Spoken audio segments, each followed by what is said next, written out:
I'm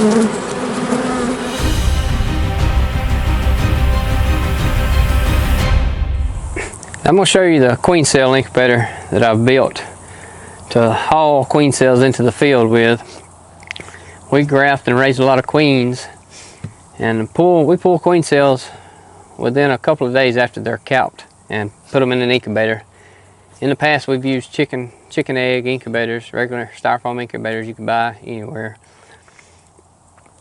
and they work good. The trouble with those is once you're ready to use them, once they're ready, ripe and ready to use, pulling them from them and transporting them into the field and being able to care for them, keeping them from getting too cool or too hot, and being able to hold them all day without having to go into the field and immediately use them all up. So I can hold these in this incubator all day and use them throughout the day without having to worry about temperature. This is I made this from a cooler purchased at Walmart, a well insulated cooler, and got a control unit in the top that is temperature control with a fan and thermostat. And this is a really good unit. It keeps temperature very well. You can buy this unit at a place, you can find them online. It's called Incubator Warehouse. This kit here is called the Incubate Mini. It's about 70 bucks from Incubator Warehouse.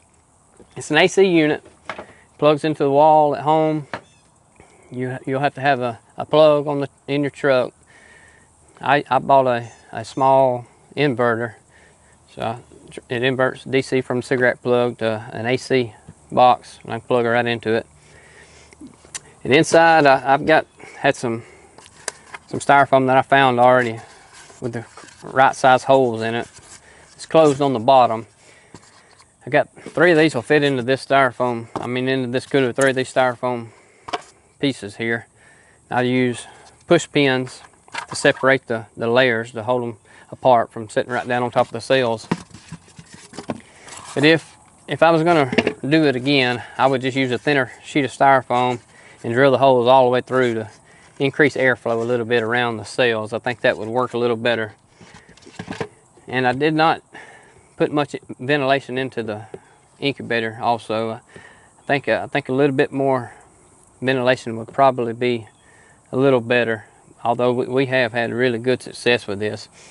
But if you're looking for an option to have a little bit better care of your cells going into the field, holding them through the day, use them as needed, not having to rush and use them all up, this has worked really good for us, and it's an easy build.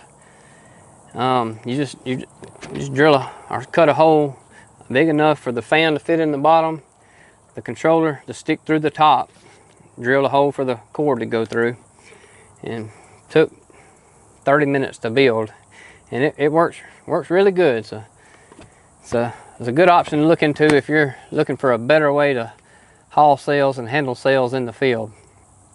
I'm Brad Kelly with Chilton Bee Company. I thank you for watching the video. I would appreciate it if you would like the video and subscribe to our channel.